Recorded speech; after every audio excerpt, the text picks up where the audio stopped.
பெரிய நாடாக இருப்பது வலிமையானதுதான். ஆகவே இந்தியா ஒரு நாடாக இருக்க வேண்டும் என்பதில் நமக்கு மறுப்பில்லை. இந்தியா நம்முடைய நாடு என்பதிலும் மறுப்பில்லை. ஆனால் பாரத மாதா எங்கிருந்து வந்தாள்? இந்தியா என்பது பல மாநில மக்கள் இணைந்த ஒரு நாடு, வெள்ளைக்காரனால் இணைக்கப்பட்ட ஒரு நாடு. அவனுடைய சொந்த வசதிக்காக அவன் சேர்த்து கொண்டான். பிறகு அந்த நாட்டினுடைய வசதி கருதி நாமும் தொடர்ந்து அந்த நாட்டை ஏற்றுக்கொண்டோம். அதுதான் உண்மை. அதற்கு முன்னாலே வங்காளி வேறு, ஒரியன் வேறு, தமிழன் வேறு, கன்னடியன் வேறாக தனித்தனியாகத்தான் இருந்தார்கள். இன்று ஒன்றாக இருக்கிறோம். நம்முடைய நாடு இந்தியா என்பதை ஒன்றாக உணர்கிறோம். ஜனகணமன என்கின்ற தேசிய கீதத்தை நாம் பாடுகின்ற போது திராவிடம் உட்படுத்தப்பட்டு அது குறித்து நமக்கு மகிழ்வு ஏற்படுகிறது என்பது வேறு. ஆனால் பாரத மாதா எங்கே இருக்கிறாள்? நாங்கள் தமிழ் தாயினுடைய மக்கள். எந்த மனிதனும் 2 யோனியில் பிறக்க முடியாது. நாங்கள் தமிழ் தாயின் மக்கள் என்றால் பாரத மாதா எங்களுக்கு என்ன வேண்டும் சொல்லு? ஒரு தாயிற்கானே பிறப்பான் ஒரு மனிதன். 2 யோனியில் பிறந்தவனை உலகத்தில் காட்டு, நான் பாரத மாதாவுக்கு ஜெய் என்று நான் சொல்லுகிறேன். பாரத மாதாவினுடைய ஒரு மகனையாவது காட்டு. மோடி குஜராத்தி மகன் தானே, மம்தா வங்காளி மகள் தானே, நாம் தமிழர்கள் தானே.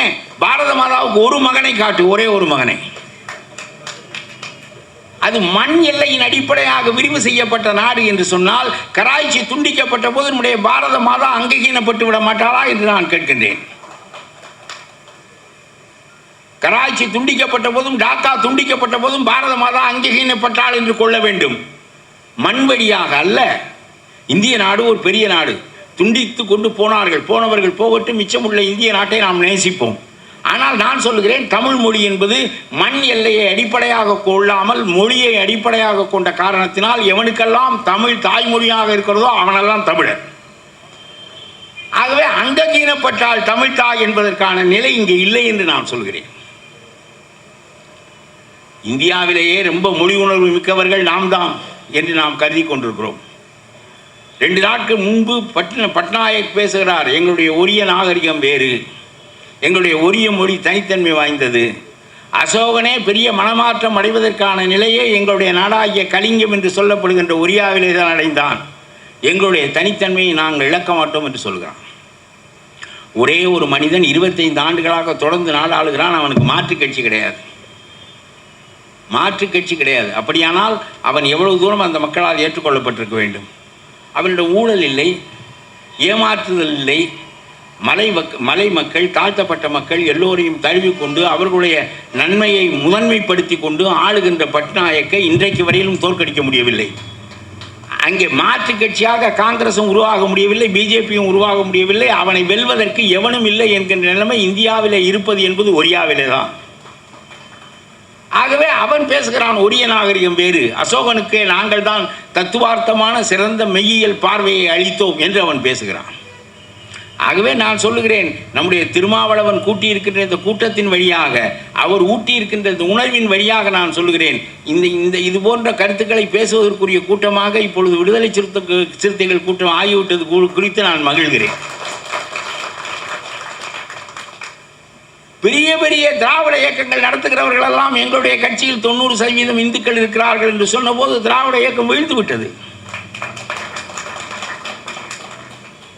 எங்களுடைய கட்சியில் 100க்கு 100 தமிழர்கள் இருக்கிறார்கள், திராவிடர்கள் இருக்கிறார்கள் என்று பேச வேண்டிய நாம் நம்முடைய இன அடையாளத்தை இழந்துவிட்டு மத அடையாளத்தின் வழியாக நீ இந்த வாக்கை பெறுவதை விட இந்த வாக்கை பெறாமல் நீ தோற்று போய் திராவிட இயக்கம் நிற்பது நல்லது.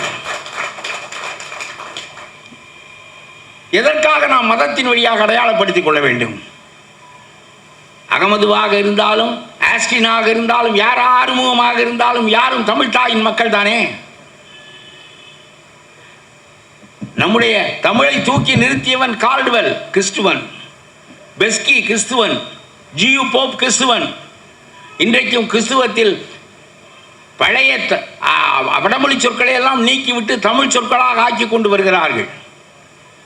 ரட்சிக்கிறோம் என்று சொல்வதையெல்லாம் காக்கின்றோம் என்று மாற்றுகிறார்கள். திருவிவிலியம் என்று ஒரு நூல் போட்டிருக்கிறார்கள். ரொம்ப வியப்படைந்தேன். மறைமலடி எழுதியதா அது என்று நான் ஆச்சரியப்பட்டேன். அவ்வளவு தமிழில் எழுதப்பட்டிருக்கிறது. உருது நம்முடைய உமரு புலவர் சீரா புராணம் என்ற ஒரு நூலை இஸ்லாத்திலே எழுதியிருக்கிறார். இஸ்லாத்தை பற்றி. அதிலே கத்தீஜா என்று ஜா ஓசை உடைய வட சொல்லை உமறு புலவர் கத்தீசா என்று எழுதுகிறார். இந்த தமிழ் மரபு மாறாமல். எவ்வளவு பெரிய வியப்பு! முல்லையங்குழல் கத்தீசா முதல் இஸ்லாமியர்கள் ஆயினாள் என்று எழுதுவார். முல்லைப்பூ எங்கே இருந்தது? கத்தீஜா சூட்டினாளா பாலைவனத்தில்?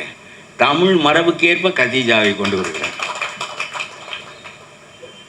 உமறு புலவர் தன்னை தமிழ் தாயின் மகனாக நினைத்தார். தமிழ் மொழிக்கு எதிரான ஓசைகள் தமிழில் வரக்கூடாது, அந்த ஒலிகள் வரக்கூடாது. ஜா ஷா ஹா என்று அடிவயிற்றை தூக்கி பிடித்துக் கொள்கிற ஓசையெல்லாம் தமிழிலே கிடையாது. நீங்கள் பேசி பாருங்கள். கண்ணகி அவைக்களத்திலே பேசுகின்ற போது கூட அவ்வளவு கோபமாக பேசுகிறார்களே. ஒரு வட சொல், அறிவரை போகிய பொறியர் நெஞ்சத்து இறைமுறை பிழைத்தோன் வாயிலோயே என்று சொல்லுகிற போது தொண்டைக்கு கீழே இருந்து ஒரு ஓசையும் வராது. விஷம் என்று சொல்லி பாருங்கள், அடிவயிற்றை தூக்கி பிடிக்கும். நஞ்சு என்று சொல்லி பாருங்கள், எளிதாக வரும். இந்த வட சொற்களை ஆண்கள் உச்சரிப்பது ரொம்ப கேடு, பெண்களுக்கு ஒன்றுமில்லை. எல்லாவற்றையும் தூக்கி மேலே இழுத்து பிடித்து கொண்டு விடும். எதற்காக விஷம் என்று சொல்ல வேண்டும் நஞ்சு என்ற சொல் இருக்கிற போது? ஒரு உமறு புலவர் இஸ்லாத்தை தூக்கி நிறுத்த வந்தவர் கத்தீஜாவை கத்தீசா என்று தமிழ் முறைப்படி எழுதுகிறார் என்று சொன்னால், இங்கே வாழ்கிற இஸ்லாமியனும் இங்கே வாழ்கிற கிறிஸ்தவனும் இங்கே வாழ்கிற சைவ வைணவ மற்ற சமய பெருமக்களும் அத்தனை பேரும் தமிழ்தாயின் மக்கள் என்கின்ற உணர்வல்லவா இங்கே ஏற்படுத்தப்பட்டு கொண்டிருக்கிறது. நீங்க என்ன இந்து என்ன முஸ்லீம் என்ன? மார்க்கங்கள் வேறு வேறாக இருக்கட்டும், வழிபாடுகள் வேறு வேறாக இருக்கட்டும், பெற்றவள் தமிழ் தாய் தானே. அதுதான் இந்த உணர்வை ஏற்படுத்துவதற்காகத்தான் மனுஸ்மதியை எதிர்த்து நிற்க வேண்டிய நிலைமை திருமாவளவனுக்கு ஏற்பட்டது என்பதை நாம் மறந்துவிடக்கூடாது என்று நான் உங்களுக்கு சொல்ல வேண்டும் என்று விரும்புகின்றேன். ஆகவே பாரத மாதா என்பதை நாம் ஏற்றுக்கொள்ள முடியாது, பாரத நாட்டை ஏற்றுக்கொள்ள முடியும். ஏனென்றால் எங்களுக்கு எப்பொழுதும் தமிழ் தாய் இருக்கிறாள். இந்தியாவிலே எல்லாருக்கும் அவனவன் தாய் தான் இருக்கிறாள். எல்லோரும் ஒன்று சேர்ந்த ஒரு நாடு தான் இருக்கிறதே தவிர எல்லா நாட்டையும் சேர்த்து பாரத மாதா என்று சொன்னது சிந்தனை குற்றம் என்று நான் சொல்லுகிறேன். புள்ளினம் ஆர்த்தன முரசம் பொங்கியது எங்கும் சுதந்திர நாதம் வெள்ளிய சங்கம் முழங்கின கேளாய் வீதியெல்லாம் அணுகுற்றனர் மாதர் தெள்ளிய அந்தனர் வேதமும் நின்றன் சீர்திரு நாமம் ஓதி இருக்கின்றார். பாரத மாதா எழுந்தருள வேண்டும் என்று சொல்லுகிறான். பாரத மாதாவை தமிழ் கடவுளாக ஆக்குகிறான். அவருக்கு முன்னால் பார்ப்பனர்கள் எல்லாம் வேதம் ஓதிக்கொண்டு நிற்கிறார்களாம், அன்னையே எழ வேண்டாமா என்று கேட்கிறான். அப்படியானால் நீ ஒரு இந்து தெய்வமாக தமிழ் தாயை ஆக்குவதற்கு முயலுகிறாய், பாரத மாதாவை ஆக்குவதற்கு முயலுகிறாய். அப்படியானால் முஸ்லீம் அதில் ஒட்டுவானா, கிறிஸ்துவன் அதில் ஒட்டுவானா? சமய சார்பற்ற நாடாக இருந்தால் தானே எத்தனை பேரும் ஒன்றாக கூடியிருக்க முடியும். தெள்ளிய அந்தனர், பாரத மாதாவை வழிபடுகின்றவர்கள் தெள்ளிய அந்தனர். தெள்ளிய அந்தனர் சீர்திரு நாமமும் ஓதி நிற்கின்றார். அள்ளிய தெள்ளமுது அன்னையம் அன்னை ஆறுயிரே பள்ளி எழுந்தருளாயே என்று வேதத்தை முழங்குகிறார்கள். எழ வேண்டாமா தாயே என்று பாரத மாதாவை கேட்டால் வேதம் முழங்கினால் தான் அவள் எழுவார். எங்களுடைய தமிழ் தாய் திருக்குறள் முழங்கினால் எழுவார். ஆகவே நாம் இந்த வேறுபாடுகளை தெளிவாக புரிந்து கொள்ளக்கூடிய மேடையாக திருமாவளவனுடைய மேடை அமைந்திருப்பது குறித்து நான் எல்லா நிலைகளிலும் அவரை பாராட்ட கடமைப்பட்டிருக்கிறேன். இது காலத்தின் பணி என்று நான் உங்களுக்கு சொல்லுகின்றேன். நீங்கள் செய்கின்ற எல்லா பணிகளிலும் மிகச்சிறந்த பணி தமிழ் இனத்தை ஒருங்குவிக்கின்ற பணி. நாம் தமிழ்தாயின் மக்கள் என்ற உணர்வை இந்த மக்களிடம் ஏற்படுத்துகின்ற பணி. ஆகவே அதுதான் நமக்கு மிக முக்கியமானது. எல்லா நிலைகளிலும் ஆரியமும் தமிழும் ஆனான் கண்டா என்று அப்பர் சொல்லுவார். அப்பொழுதே புரிகிறதா இல்லையா? ஆரியம் வேறு தமிழன் வேறு என்று ரெண்டு பேரையும் சேர்த்து இந்துவாக ஏன் ஆக்குகிறாய்? ஒரு கடவுளுக்கு முன்னால் பேசுகின்ற போது ஆரியம் வேறு தமிழன் வேறு, ஆரியமும் தமிழும் ஆனான் கண்டா என்று சொல்கிறார். யாரும் இதை ஒன்று சேர்ப்பதில்லை. உன்னுடைய மதம் வேறு, எங்களுடைய மதம் வேறு. நீ உன்னிடம் வைத்துக்கொள்.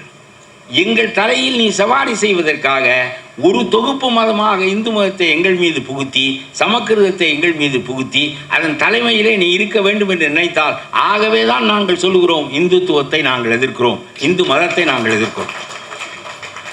எங்களுக்கு சமயம் உண்டு, எங்களுக்கு நாகரிகம் உண்டு, எங்களுக்கு மொழி உண்டு, எல்லாமே உண்டு, தனியாக உண்டு. எங்களுடைய திருக்குறளில் இல்லாதது என்ன? அதை விட உங்களுக்கு ஒன்று சொல்லுகிறேன். ஒரு நீதி மட்டும் சொல்லிவிட்டு விடைபெற வேண்டும் என்று நான் விரும்புகின்றேன். ரொம்ப அருமையான புறநானூற்று பாடல் ஒன்று உண்டு. நீ இவ்வளவு தூரம் ஜாதி வழியாக ஏற்றம் வருணாசிரமத்தை பற்றி பேசுகிறாயே, புறநானூற்றிலே ஒரு புலவன் பேசுகிறான். வேற்றுமை தெரிந்த நாற்பால் உள்ளும். அவன் காலத்திலேயே சாதி நுழைந்து விட்டது. புறநானூற்று புலவன் காலத்திலேயே சாதி நுழைந்து விட்டது. அவன் ஒரு மன்னன். வேற்றுமை தெரிந்த நாற்பால் உள்ளும் கீழ்ப்பால் ஒருவன் கற்பின் மேற்பால் ஒருவன் அவன்கட்படுமே என்று சொல்கிறான். இந்த ஜாதிகளில் கீழ் ஜாதியைச் சேர்ந்த ஒருவன் கற்று அறிவுடையவனாக திகழ்வானையால் மேல் ஜாதியைச் சேர்ந்தவன் வணங்கியவனை பின்பற்றுவான் என்று சொல்கிறான். அப்படியானால் அறிவை எவனும் அடையலாம், எவனும் மேல்நிலையை அடையலாம் என்பது பொருள். அது அல்லாமல் இவன் படிக்கக்கூடாது, இவன் அந்த அறிவை பெறக்கூடாது என்று தள்ளி வைக்கின்ற நிலையும் ஒரு மனிதனை மதிப்பதற்கான அளவுகோலாக தமிழ் அறிவை கொண்டது, ஒழுக்கத்தை கொண்டது. அதனாலே தான் கீழ்ப்பால் ஒருவன் கற்பின் மேற்பால் ஒருவன் அவன்கட்படுமே என்று பார்ப்பனனாக இருக்கிறவன் தாழ்த்தப்பட்ட அம்பேத்கருக்கு பின்னால் கைகட்டி வணங்கி பின்னால் வர வேண்டும் என்கின்ற கருத்தை அந்த பாடல் சொல்கிறது. அப்படித்தான் சிந்திக்க வேண்டும். என் மண் சிறந்தது, என்னுடைய எல்லை சிறந்தது என்று சொல்லுகின்றவனை பார்த்து நம்முடைய தமிழ் புறநானூற்று அவ்வை சொல்லுகிறாள். மேடாக இருந்தால் என்ன, பள்ளமாக இருந்தால் என்ன,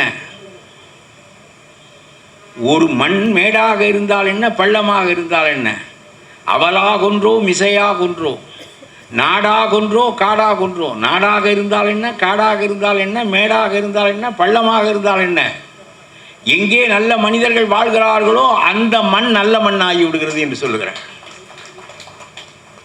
எவ்வழி ஆடவர் நல்லவர் அவ்வழி நல்லை வாழிய நிலனே என்று ஒழுக்கத்தின் அடிப்படையில், அறத்தின் அடிப்படையில், அறிவின் அடிப்படையில் மனிதர்கள் மதிக்கப்பட வேண்டும் என்பதை தமிழ் கற்றுக் கொடுக்கிறது.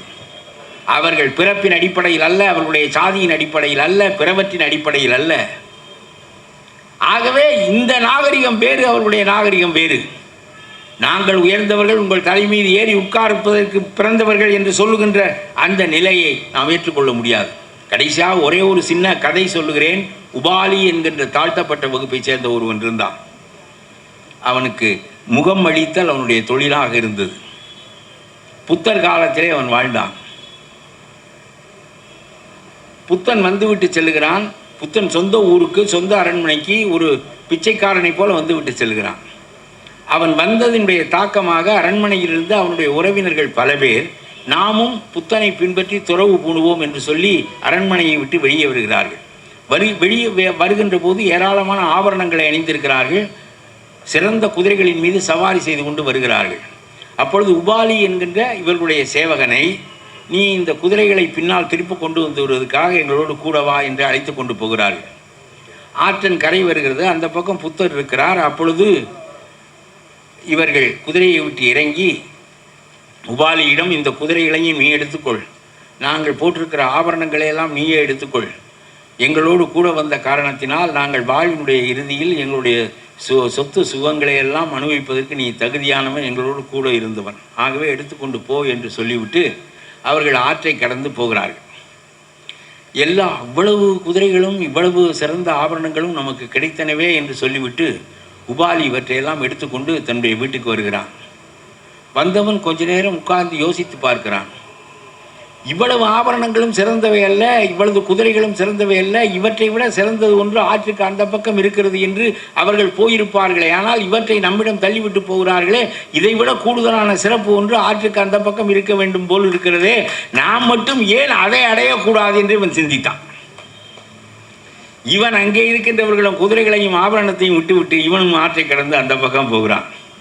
அவர்களோடு சேர்ந்து கொள்கிறான்.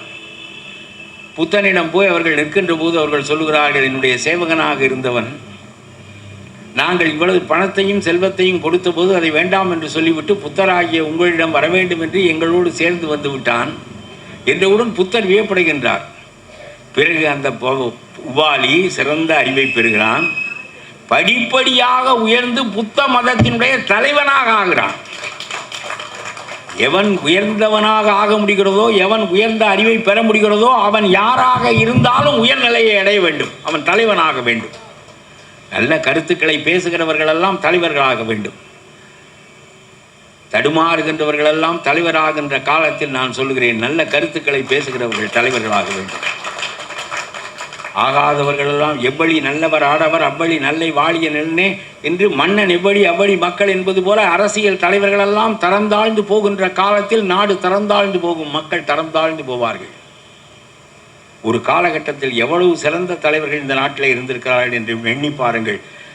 ஒரே காலகட்டம் ராஜாஜி, காமராஜ், முத்துராமலிங்க தேவர், மாப்போ சிவஞான கிராமணி, கம்யூனிஸ்ட் ராமமூர்த்தி எல்லாம் ஒருவர் இவன் பெரிதா அவன் பெரிதா என்று, இவர் பெரிதா அவர் பெரிதா என்று நாம் நினைத்து பார்க்க முடியாத அளவுக்கு மாபெரும் தலைவர்கள் எல்லாம் இருந்தார்கள். படிப்படியாக சரிந்து யார் வேண்டுமானாலும் தலைவராகலாம். ஒரு 50,000 கோடி பணம் வைத்திருந்தால் கூட்டணி கட்சிகளுக்கும் கொடுத்துவிட்டு நாமும் ஆட்சிக்கு வரலாம் என்கின்ற காலம் நல்ல காலம் இல்லை. மீண்டும் எல்லா மனிதர்களும் அறிவினாலும் குணத்தினாலும் ஒழுக்கத்தினாலும் உயர்நிலை அடைகின்ற காலம் வர வேண்டும். உபாலியை போல எவன் சிறந்தவனோ அவன் நாட்டின் தலைவனாக வேண்டும், மதத்தின் தலைவனாக வேண்டும், எல்லாவற்றுக்கும் வழிகாட்டக்கூடியவனாக அமைய வேண்டும் என்று சொல்லி திருமாவளவன் அவர்கள் மனுஸ்மிருதியை எதிர்க்க, அதனால் இந்து மனம் புண்பட்டு விட்டது என்றும் அவர் கைது செய்யப்பட வேண்டும் என்றும் எதிர்குரல் எழுந்தபோது தமிழ்நாட்டில் தமிழ் மண்ணில் தமிழன் ஒருவன் தன்னுடைய இனத்தை இழிவு செய்கின்ற ஒரு நூலை எதிர்த்து பேசுகின்ற போது தமிழ் மண்ணில் அவன் கைது செய்யப்பட வேண்டும் என்ற எதிர்குரல் இங்கே ஓங்கி ஒலிக்க முடிகிறது என்றால் 7 கோடி தமிழர்களும் திருமாவளவனுக்கு பின்னால் அணிவகுத்து நிற்க வேண்டாமா என்ற கேள்வியினை அன்றைக்கு நான் எழுப்பினேன். அவர் எங்கே பேசினார், எப்படி பேசினார் என்பதை எல்லாம் விட ஒரு நியாயத்தை பேசிய போது அதற்கு எதிர்குரல் இவ்வளவு ஆங்காரமாக ஒலிக்கிறது என்றால் அது டெல்லி அதிகார பீடத்தினுடைய விளைவல்லவா? நேற்று இவர்கள் எங்கே இருந்தார்கள்? இவர்கள் முனகுகின்ற சத்தம் கூட வெளியே கேட்பதில்லையே. இப்பொழுதெல்லாம் ஓங்கி ஒலிப்பதற்கு என்ன காரணம்? டெல்லியில் உள்ள அதிகாரம்தானே காரணம். ஆகவே அந்த அதிகாரத்தோடு ஆரிய மேலாண்மை சேர்ந்து விடுமானால் மீண்டும் தமிழ் மொழிக்கும் தமிழினத்திற்கும் கேடு நிகழ்ந்து விடாதா என்கின்ற அச்சம் நம்முடைய நெஞ்சத்தில் எல்லாம் சூழ்ந்தது. மனுஸ்மிருதி என்பது ஆரிய மேலாண்மையை நிலைநிறுத்துவதற்காக வந்த ஒரு நூல். தமிழ்நாட்டிலே மன்னர்கள் மூவேந்தர்கள் ஆண்ட காலத்தில் எழுதி வைக்கப்பட்ட சட்டங்கள் இல்லை, no written laws. Pandiya Nedunchezhiyan கண்ணகிக்கு நீதி உரைத்த போது கூட அற அடிப்படையில் நீதி உரைத்தானே தவிர எழுதி வைக்கப்பட்ட சட்டத்தின் அடிப்படையில் அல்ல. தன்னைத்தானே தண்டித்து கொண்டு தனக்கு மரண தண்டனை வழங்கி கொண்ட மாபெரும் நீதிமானாக ஆரிய படை கடந்த நெடுஞ்செழியன் அன்றைக்கு இருந்தான். அன்றைக்கு ஆரிய மேலாதிக்கம் பாண்டிய நாட்டில் தமிழ்நாட்டில் இல்லை. படிப்படியாக இந்தியாவிலே எழுதி வைக்கப்பட்ட சட்டம் என்று ஒன்று இருக்குமானால் அது மனுஸ்மிருதி தான். அதற்கு பின்னாலே வந்த சட்டம் தான் நம்முடைய வெள்ளைக்காரன் நமக்கு உருவாகி தந்த அரசியல் சாசனமும், அதற்கு பின்பு அதை திருத்தி அமைத்த நம்முடைய அம்பேத்கர் உருவாக்கி தந்த சட்டமும். ஆகவே மனுஸ்மிருதி தான் உலகத்தில் இந்தியாவில் முதன்முறையாக வகுத்து எழுதப்பட்ட ஒரு அரசியல் சட்டம். என்ன குற்றங்களுக்கு என்ன தண்டனை வழங்க வேண்டும் என்பது பற்றியும், யார் யாருக்கு தண்டனை வழங்க வேண்டும் என்பது பற்றியும், யாருக்கு வழங்கக்கூடாது என்பது பற்றியும் பாகுபடுத்தி அந்த நீதி நூல் உரைத்தது. இன்ன குற்றம் செய்தவனுக்கு இன்ன தண்டனை என்று சொல்கின்றவர்களை நாம் உலகத்தில் கேட்டிருக்கின்றோம். அந்த குற்றத்தை எவன் செய்தாலும், அதை செய்தவன் பார்ப்பனனாக இருந்தாலும், தாழ்த்தப்பட்டவனாக இருந்தாலும், பிற்படுத்தப்பட்டவனாக இருந்தாலும் செய்த குற்றத்திற்கு தக்க தண்டனை உண்டு என்பதுதான் நியாயமான சட்டமே தவிர, அதை செய்தவன் மேல் ஜாதியைச் சேர்ந்த ஆரியனாக இருப்பானேயானால் அந்த குற்றம் மன்னிக்கப்பட வேண்டும், அல்லது அவன் விளக்கேற்றி வைப்பதோடு அந்த தண்டனையிலிருந்து அவன் விடுபட்டு விட வேண்டும் என்றும், நம்மை போன்ற சூத்திரர்கள் அந்த குற்றத்தை செய்தால் அதற்குரிய மரண தண்டனையை நாம் அனுபவிக்க வேண்டும் என்றும் மிகவும் துணிந்து, உலகம் நம்மை காரி ஒரு காலத்தில் துப்புமே, அறிவுலகம் நம்மை மதிக்குமா, பிற நாட்டார் இப்படியெல்லாம் சாக்ரட்டிஸும் பிளேட்டோவும் அரிஸ்டாட்டிலும் கிரேக்க நாட்டில் வாழ்ந்த ஒரு காலகட்டத்தில் இந்தியாவில் இது போன்ற ஒரு சட்டத்தை எழுதி வைத்தவர்கள் இருந்தார்கள் என்று சொன்னால் இந்திய நாட்டை மதிப்பார்களா என்று கூட எண்ணி பார்க்காமல் வெட்கமில்லாமல் இப்படியெல்லாம் ஒரு சட்டத்தை எழுதி வைத்தார்கள். நம்முடைய மனோன்மணிய சுந்தரப்பிள்ளை சொல்வார், உள்ளுவோரோ மனுவாதி ஒரு குலத்துக்கு ஒரு நீதி என்று சொல்வார். திருக்குறளை நன்கு உணர்ந்தவர்கள் உள்ளுவோரோ மனுவாதி ஒரு குலத்துக்கு ஒரு நீதி என்று சொல்வார். அதே காலகட்டத்தில் வாழ்ந்த நம்முடைய வள்ளுவன் எல்லா மக்களையும் ஒரே நிறையில் வைத்து பார்த்தவன், பிறப்புக்கும் எல்லா உயிர்க்கும் என்று சொன்னவன், சிறப்பு ஒவ்வா செய்தொழில் வேற்றுமையான் என்பது அவன் செய்கின்ற நிறை குறைகளை பொறுத்தது அவனுடைய மதிப்பீடை தவிர பிறப்பால் அல்ல என்று முரசறிந்து சொன்னவன் வள்ளுவன். அதற்கு நேர் மாறானது திருக்குறள், அதற்கு நேர் மாறானது மனுஸ்மிருதி என்பதை நாம் எண்ணி பார்க்க வேண்டும். பார்ப்பனனுக்கு ஒரு நீதி, பார்ப்பனர் அல்லாத மக்களுக்கு ஒரு நீதி என்று துணிந்து ஒரு நூல் பேசியது. அந்த நூல் படிப்படியாக தமிழ்நாட்டுக்கும் வந்து சேர்ந்தது. பெரிய அளவுக்கு தமிழ்நாட்டின் மீது தாக்கம் செலுத்தவில்லை என்றாலும் கூட வெற்றி வேர்க்கை போன்ற நூல்களை எல்லாம் நாம் பிற்காலத்தில் அதிவீர ராமபாண்டியன் எழுதிய வெற்றி வேர்க்கையை எல்லாம் பார்க்கின்ற போது கீதையினுடைய தாக்கமும் மனித நீதியினுடைய தாக்கமும் அதன் மீது இருந்திருப்பது நமக்கு தெரிய வருகிறது. கீதை விடாமல் சொல்லும். காந்தி வழிக்கு போவார் அந்த கேள்விகளுக்கெல்லாம். ஒரு மனிதன் தன்னுடைய வருணத்தின் காரணமாக, தான் பிறந்த ஜாதியின் காரணமாக உள்ள தொழிலைத்தான் செய்ய வேண்டும். அப்படி அவன் அந்த தொழிலை செய்வதில் தேர்ச்சி இல்லாதவனாக இருந்தால் கூட, தன் குலத்துக்குரிய தொழிலை செய்வதில் தேர்ச்சி இல்லாதவனாக இருந்தால் கூட குற்றமில்லை, அந்த தொழிலைத்தான் செய்ய வேண்டும். அவன் உயர்ந்த ஜாதி மக்களுக்குரிய தொழிலை சிறப்பாக செய்பவனாக இருந்தாலும் கூட அதை செய்யாமல் தன் குலத்திற்குள்ள தொழிலைத்தான் செய்ய வேண்டும் என்று கீதை சொல்லுகிறது. நமக்கு இதில் வருத்தம் என்ன என்றால், இதை சொன்னவன் கடவுள் என்று எழுதி வைத்ததுதான். எந்த பாகுபாடும் இல்லாமல் எல்லா உயிரினங்களையும் தன்னுடைய மக்களாக எண்ணி படைத்த இறைவன் மக்களை பாகுபடுத்தி இவ்வளவு இழிவாக அவனவன் ஜாதி தொழிலை செய்ய வேண்டும் என்கின்ற அளவிற்கு கடவுளை சாதி வகுப்பாளனாக வர்ணாசிரம தர்மத்தினுடைய மூலவனாக காட்டுகின்ற அந்த தன்மை எப்படி அந்த நூலுக்கு வர முடிந்தது என்று நமக்கு வியப்பாக இருக்கிறது.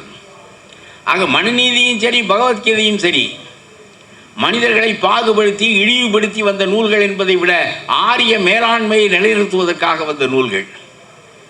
ஆகவே அந்த வகையாக நம்முடைய திருமாவளவன் அவர்கள் அந்த நூலை எதிர்த்தார்கள்.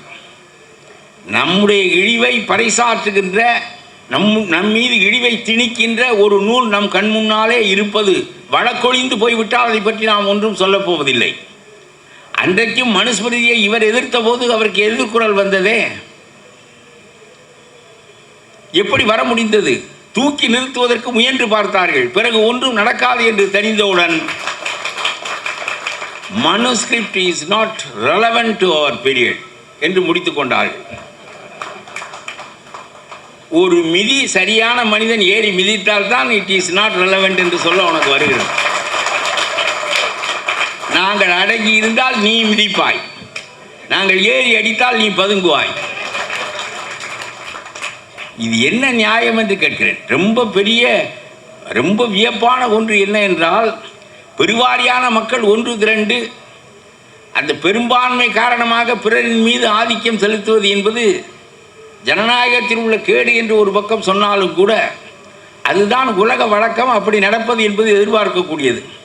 ஆனால் சிறுபான்மையாக உள்ளவர்கள் நம் மீது 3000 ஆண்டுகளாக ஆதிக்கம் செலுத்துகிறார்கள். நாம் விழிப்புறுகின்ற போது தளர்வுறுகிறார்கள், நாம் தளர்வுறுகின்ற போது அவர்கள் விழிப்புறுகிறார்கள் என்கின்ற நிலை 3000 ஆண்டுகளாக சிந்து சமவெளி நாகரிக காலத்திலிருந்து இன்றைக்கு காலம் வரையிலும் தொடர்ந்து கொண்டிருக்கிறது.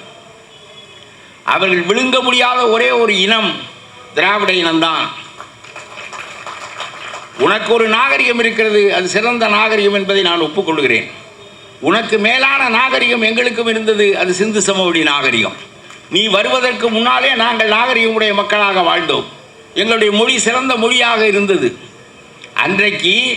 அன்றைக்கு போரிலே தோற்றோம், நீ ஏறி மிதித்தாய். பிறகு இப்படியே நீ அமுக்குவதும் நாங்கள் பதுங்குவதும், நாங்கள் ஏறி மிதிப்பதும் நீ பதுங்குவதுமாக 3000 ஆண்டு வரலாறு தொடர்ந்து வந்து கொண்டே இருக்கிறது. பெரியார் காலத்திலே உன்னை மிதித்து உன்னை ஒன்றுமில்லாமல் ஆக்கிவிட்டார் என்று கருதினால் அப்படி இல்லை என்று திருமாவளவன் காலம் வரையிலும் அது தொடர்கிறது. நான் சொல்கிறேன், உன்னுடைய உபநிடதம் சிறந்ததில்லை என்று நான் சொல்லவில்லை, உன்னுடைய மகாபாரதம் குறைவானது என்று நான் சொல்லவில்லை. எங்களுடைய திருக்குறளும் எங்களுடைய சங்க இலக்கியங்களும் அதற்கு நிகரானவை என்று தான் சொல்லுகிறேன். நான் உன்னை விட கூடுதலானவன் என்று சொல்ல வரவில்லை, உண்மையிலே கூடுதலானவன் தான். ஆனாலும் கூட என் மீது ஏறி சவாரி செய்யாதே, கீழே இறங்கு என்று சொன்னால் உனக்கு ஏன் கோபம் வருகிறது என்று கேட்கிறேன். எவ்வளவு காலத்துக்கு நீங்கள் சவாரி செய்வீர்கள்? நீங்கள் ஒடுக்க முடியாத ஒரே ஒரு இனம் தமிழ் இனம்தான். திரும்ப திரும்ப எங்களுடைய மொழியை அழிப்பதற்கு நீங்கள் முயற்சி செய்தீர்கள். சமஸ்கிருதம் இடைவிடாமல் தமிழோடு ஊடாடி ஊடாடி ஊடாடி ஊடாடி தெலுங்காக பிரிந்தது, கன்னடமாக பிரிந்தது, துளுவமாக பிரிந்தது, கடைசியாக மலையாளமாக பிரிந்தது. இந்த சமஸ்கிருத மொழியை தீட்டுப்பட்ட பெண் போல அன்றைக்கு நாம் ஒதுக்கி வைத்திருந்தால் பழைய காலத்தில் தீட்டான பெண்ணை வெளியே வைத்திருப்பார்கள். அது இன்றைக்கு நடைமுறையில் இல்லை. அதுபோல உன்னுடைய மொழியை ஒதுக்கி வைத்திருந்தால் எங்களுடைய மொழி துண்டாடப்பட்டிருக்காது. தமிழினம் 25, 30, 40 கோடி மக்களாக இன்றைக்கு இருப்பார்கள். இந்தியாவிலேயே பெரிய இனமாக திராவிட இனம் தமிழினம் இருந்திருக்கும். இந்த சமஸ்கிருத மொழியை தமிழ் மொழியோடு கலக்க விட்டதனுடைய விளைவு நம்முடைய மொழி துண்டாடப்பட்டது. துண்டாடப்பட்ட காரணத்தினால் நம்மோடு சேர்ந்திருக்க வேண்டியவர்கள் நமக்கு அயலாக பகையாக போகின்ற நிலைமை இந்த நாட்டில் ஏற்பட்டது. தெலுங்கனுக்கும் கன்னடியனுக்கும் மலையாளியனுக்கும் நம்முடைய வேர் தமிழிலே இருக்கிறது. தமிழனோடு நாம் ஒட்டி பிறந்தவர்கள் என்கின்ற உணர்வை ஏற்படுத்துவது என்பது எளிதாக இல்லை. ஆகவே நாங்கள் உங்களால் அடைந்த கேடு என்பது கொஞ்ச நெஞ்சமானதல்ல. சமஸ்கிருதத்தால் அடைந்த கேடு, நீங்கள் எங்கள் மீது ஆதிக்கம் செலுத்தியதால் அடைந்த கேடு, உங்களுடைய வேதத்தால் அடைந்த கேடு, எல்லாவற்றிலும் இருந்து மீண்டும் மீண்டும் வந்து விடுகிறோம் என்பதுதான் எங்களுடைய மகிழ்ச்சியாக இருக்கிறதே தவிர, இந்த நூற்றாண்டில் இந்த விழிப்பு எங்களுக்கு ஏற்பட்டதுக்கு கால்டுவெல் மிகப்பெரிய காரணம். கால்டுவெல் என்கின்ற மனிதன் இங்கே வந்து கிறிஸ்துவ மதத்தை பரப்புகின்ற வேலையை விட்டு தமிழை ஆராய்ந்த காரணத்தினால், திராவிட மொழிகளின் ஒப்பிலக்கணம் என்கின்ற ஒப்பற்ற நூலை எழுதிய காரணத்தினால் நாம் விழிப்புற்றோம். பெரியாரும் அண்ணாவும் அதை எடுத்துக்கொண்டு நம்முடைய இனத்தின் பெருமையை நிலைநாட்டுகின்ற நிலைமை ஏற்பட்டது. நான் சொல்லுகிறேன், இப்பொழுது நமக்கு பகை என்பது மீண்டும் எந்த வகையாக இந்த பகை வருகிறது என்று சொன்னால், நேரடியாக சமஸ்கிருதத்தின் வழியாக வந்தது, பிறவற்றின் வழியாக வந்தது. இன்றைக்கு இந்து மதம் என்கின்ற பெயராலே வருகிறது. நாம் இந்துக்கள் இல்லை. இந்து என்கின்ற சொல் தமிழிலே இல்லை. இந்து என்கின்ற சொல் அப்பருக்கு தெரியாது, மாணிக்கவாசகருக்கு தெரியாது, ஞானசம்பந்தருக்கு தெரியாது, திருமூலருக்கு தெரியாது, காரைக்கால் அம்மைக்கு தெரியாது. நம்முடைய காலத்திற்கு 1 நூற்றாண்டுக்கு முன்னாலே வாழ்ந்த வள்ளல் பெருமகனாருக்கு தெரியாது. பாரதி தான் இந்து என்கின்ற சொல்லை முதலாக தமிழுக்கு வழங்குகிறான், தமிழிலே திணிக்கின்றான். பாரதி குறைவான புலவன் என்பது என்னுடைய கருத்தல்ல. நேரிய புலவன், நெருப்பு போன்ற புலவன், அறத்தை அறிந்த புலவன் என்பது வேறு. ஆனால் நீ இந்தியாவை எப்படி கட்ட நினைத்தாய் என்பது வேறு. இந்து என்கின்ற சொல்லை தமிழுக்கு கொண்டு வந்தவன் பாரதி தான். தமிழ் முழுவதையும் அலசி பாருங்கள், இந்து என்கின்ற சொல் எங்காவது காணப்படுகிறதா என்று. 100 ஆண்டுகளுக்கு முன்னாலே வாழ்ந்த என்னுடைய பாட்டனாருடைய பதிவு பத்திரத்தில் சைவ சமயம் என்றுதான், சிவமதம் என்றுதான் எழுதியிருக்கிறதே தவிர அதில் இந்து என்று எழுதப்படவில்லை. யார் இந்து? வெள்ளைக்காரனுக்கு 2ஆக பிரிப்பது வசதியாக இருந்தது. ஆகவே முஸ்லிம்கள் அல்லாதவர்களை எல்லாம் இந்துக்கள் என்று ஒன்றாக ஆக்கிவிட்டான்.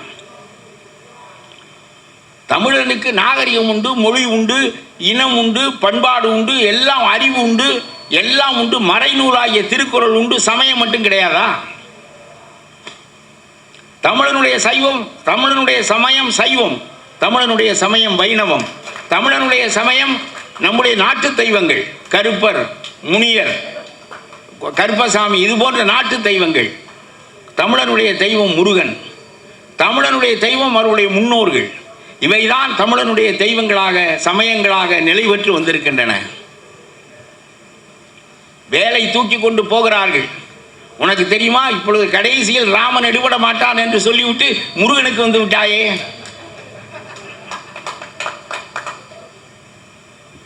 நான் கேட்கிறேன், முருகன் என்பவன் தமிழ் கடவுள். தெலுங்கர்கள், மராத்தியர்கள் தமிழ் மண்ணை ஆண்டபோது சமஸ்கிருதம் ஓங்கி நின்றது. தெலுங்கு மொழி, உருது மொழி நவாப்புகள் ஆண்டபோது அவரவர் மொழிகள் ஓங்கி நின்றன. அப்பொழுது நாமெல்லாம் இந்துக்கள் தானே என்ற குரல், இஸ்லாமியர்கள் வடக்கே ஆளுகிறார்கள், நாமெல்லாம் இந்துக்களாகிய நாம் ஒன்றாக இருக்கக்கூடாதா என்கின்ற குரலை மராத்தியர்களும் தெலுங்குக்காரர்களும் எழுப்பிய போது அதற்கு எதிர்குரலாக எழுப்பப்பட்ட நூல் திருப்புகழ். ஒன்றாக சேர்ந்திருப்போம், கொஞ்சம் வேறுபாடுகளுக்கிடையே என்று சொல்வது வேறு. ஆனால் இந்து என்று நீ சொல்லிக்கொண்டு சமஸ்கிருதத்தை ஏற்றுவாய், இந்து என்று சொல்லிக்கொண்டு அயல் மொழியை எங்கள் அயல் நாகரிகத்தை என் மீது திணிப்பாய். ஆகவே அன்றைக்கு நீயும் நானும் இந்துதானே என்று மராத்தியன் சொன்னபோது நீயும் நானும் இந்து அல்ல, நாங்கள் முருகனை வணங்குபவர்கள், எங்களுடைய சமயம் வேறு என்பதை நிலைநாட்டுவதற்காக அன்றைக்கு அருணகிரிநாதர் திருப்புகளை எழுதினார். இது ஆராய்ச்சியாளர்கள் சொல்கிறார்கள். வேறுபடுத்தி உனக்கும் எனக்கும் பொதுவான தெய்வத்தை விட்டுவிட்டு எனக்கு தனியான தெய்வத்தை முன்னிறுத்தி நீ வேறு நான் வேறு என்பதை காட்டுவது அவனுடைய நோக்கமாக இருந்தது. அதனாலே திருப்புகழ் நூல் எழுதப்பட்டது. எதற்காக நான் இதை சொல்லுகிறேன் என்றால், மராத்தியருக்கும் நமக்கும் உள்ள வழிபாட்டு முறைகளில் மிகப்பெரிய வேறுபாடுகள் இல்லை என்றாலும் கூட நுட்பமான வேறுபாடுகள் இருக்கின்றன. அது எங்களுடைய இனத்தை அடையாளப்படுத்துகின்ற வேறுபாடு. ஆகவே முருகன் தான் எங்களுடைய கடவுள் என்பதை நிலைநிறுத்துவதற்காக திருப்புகழ் நூல் மராத்தியர்கள் காலத்தில், நாயக்கர்கள் காலத்தில் தமிழில் எழுதப்பட்டதற்கு மிகப்பெரிய காரணம் முருகனுடைய புகழை நிலைநாட்டுவது மட்டுமல்ல, முருகனின் வழியாக தமிழின் தனித்தன்மையை நிலைநாட்டுவது. எல்லாவற்றையும் எண்ணி பார்க்க வேண்டும். எதற்காக நீ இந்து என்று சொல்கிறாய்? இந்து என்று சொல்வது சமஸ்கிருத மேலாண்மை, இந்து என்று சொல்வது ஆரிய மேலாண்மை. எங்களுக்கு எதற்கு அந்த மேலாண்மை என்று நான் கேட்கின்றேன். உன்னை விட சிந்தனை திறனில் தெளிவாக இருந்தவர்கள் தமிழர்கள். நீ எழுதினாய். எனக்கு நம்முடைய திருமாவளவன் சொல்லி உங்களுடைய மாவட்ட தலைவர் செல்லத்துறை நேற்று எனக்கு அந்த மனுநீதி நூலை வாங்கி கொண்டு வந்து தந்தார். நேற்று முழுவதும் அதே தான் படித்து கொண்டிருந்தேன். அந்த மனுநீதியில் தெளிவாக அவர் சொன்னது போல நான் அத்தியாய வாரியாக ஸ்லோக வாரியாக உங்களுக்கு சொல்லுகின்றேன். மனுநீதியில் ஒரு இடத்துல சொல்லப்படுகிறது, திருடுவது, கொள்ளையடிப்பது, வேள்வி நடத்துவதற்காக கொள்ளையடிப்பது, யக்கியங்கள் நடத்த முடியாத போது அதற்கு பணம் தேவைப்படுகின்ற போது யாரிடமிருந்து கொள்ளையடிக்கலாம் என்று ஒரு நூல் வழிகாட்டுகிறது. ஒருவேளை இன்றைக்கு அந்த நூல் அவர் எழுதுகிறார், எவன் நற்கர்மாக்கள் செய்யாதவனோ அவனுடைய தனத்தை அபகரித்து கொண்டு போய், நல்ல வினைகள் செய்யாதவன் ஒருவன் இருப்பானே ஆனால், அவனிடம் பணம் இருக்குமே ஆனால் அந்த பணத்தை அபகரித்து கொள்ளலாம் என்று மனுநீதி சொல்கிறது. அபகரித்து கொண்டு போய் என்ன செய்தால் அது நீதியாம்? யஜ்ஞங்கள் நடத்துவதற்காக கொண்டு போய் கொடுப்பவன் எவனோ கொள்ளையடித்து அவனும் நற்கதியை அடைவானாம். அந்த கொள்ளையடித்து வைத்திருந்தவன் அதனாலே நற்கதி அடைய மாட்டானாம். அவனுடைய பணம் யஜ்ஞத்துக்கு பயன்பட்ட காரணத்தினால் அவனும் நற்கதி அடைவானாம். என்னையா இப்படி எப்படி அவனால் சொல்ல முடிந்தது? யஜ்ஞங்கள் என்பது வேள்விகள். வேள்விகளை நடத்துவதற்கு நற்கர்மம் செய்யாதவனுடைய பணத்தை கொள்ளையடித்து கொண்டு வரலாம். அப்படி கொள்ளையடித்து கொண்டு வந்தால் கொள்ளையடித்து கொண்டு வருகின்றவனும் நற்கதி அடைவான். கொள்ளை கொடுத்த அந்த ஏற்கனவே ஒரு அயோக்கியன் இருக்கிறானே அவனும் நற்கதி அடைவான். ஏனென்றால் அந்த பணம் நல்ல காரியத்துக்கு பயன்பட்டதாம்.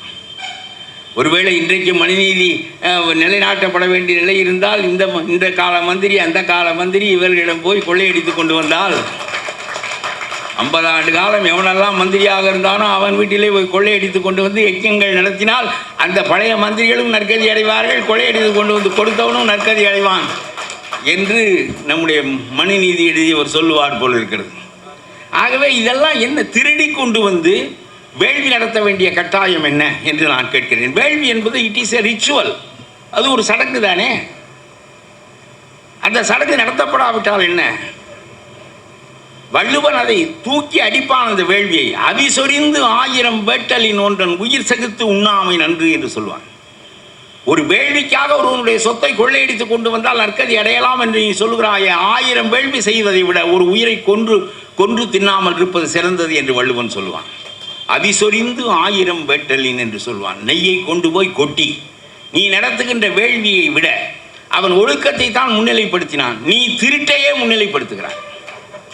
கொஞ்சம் கூட வெட்கம் இல்லாமல் இந்த வேள்வி எதற்காக நடத்தப்பட வேண்டும்? இந்த வேள்வி நடத்தப்பட்டால், அதில் நெய் ஊற்றப்பட்டால், துணிகள் எரிக்கப்பட்டால், தானியங்கள் கொட்டி புகையாக்கப்பட்டால் அதன் மூலம் என்ன நடக்கும்?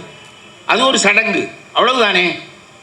இந்த காரியத்தை செய்வதற்கு திருடி கொண்டு வரலாம் என்று மனுநீதி சொல்லுமானால் அதனுடைய பொருள் என்ன? இந்த சடங்குகள் நிலை பெறுமானால் ஆரியம் நிலை பெறும்.